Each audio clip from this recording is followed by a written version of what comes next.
The message that I want to convey to you today is that peace is in the heart of every one of us. We need to come together across borders, cultures, and faiths to build understanding and promote peace. This is what we're doing. Change from the language of fear to the language of hope. Change from feeling separate and misunderstood to understanding that together we stand strong. I promise you that we will continue to overturn every stone that gets in our way in order to use it for building the connecting bridges on and off the pitch. Sport is a very, very important social vehicle. It's a wonderful thing, this Paris Center program for children of different nationalities, different religions. I think you kids that belong to this football tournament and all the Paris Center sports activities, you are very, very lucky. You have to enjoy. And once more, I thank you to give me the opportunity to be one of you. Thanks so much. אני רותם מקריית גת, השתתפתי בתוכנית בשנים 2011 עד 2015. האמת שזו הייתה התקופה הכי יפה בחיים שלי. أحلى شيء سويناه في المشروع إن تعرفنا على أصحاب من إسرائيل وصار لي أصحاب من إسرائيل وتعرفنا كلمات كثير.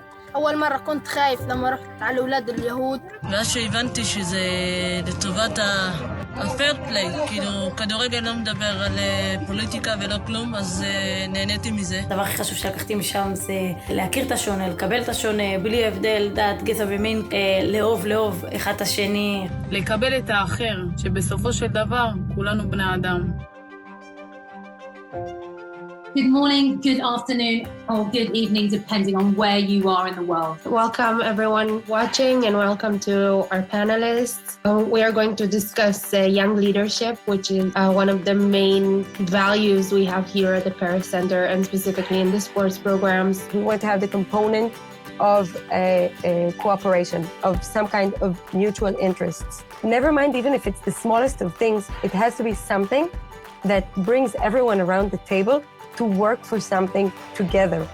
When we have the understanding that we are all working towards the same goal, this means that there are similarities between us, that we share something in common. And for 4 years, we are led by a non-Jewish captain. It's a great message, you know, globally, but also internally. It's something that is very important.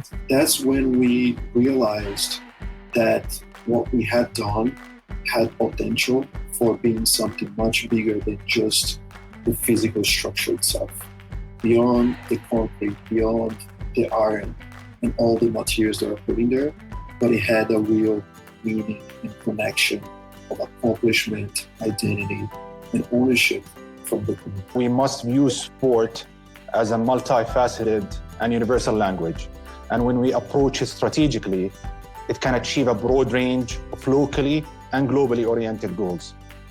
So for us at Generations for Peace, we implement programs and activities with sport as an entry point for building peace, targeting the grassroots in tandem with activities in the arts, advocacy, dialogue, and empowerment, as I mentioned.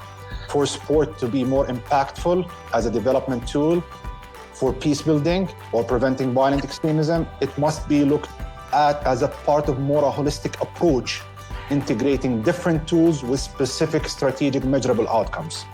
I think peace players benefited from local leaders emerging from our program. So when we started, the model was not to be locally led. One of the things that changed that was having local leaders sort of take the vision and the idea of peace players and adapt it to what is most beneficial for them. As a sports figure in general, I think we do have type of responsibility to do something back to our community. It have nothing to do with how much money do we make while we play sport. I think a lot got to do with our presence as being a sports figure. We gain some respect to the community and we're becoming such a great example for so many youth to follow. Sport for us is a tool to build peace between people by finding a common language, which is football. They can build peace between themselves and understand that there is still hope for a better future in our region. The fact that they need to put the fear factor a bit aside and to understand the real meaning of living in peace, living in shared society with people that are a bit different than you, but, you know, they're not threatening you. It's something that completes you. Virtual fist bump. Here we go.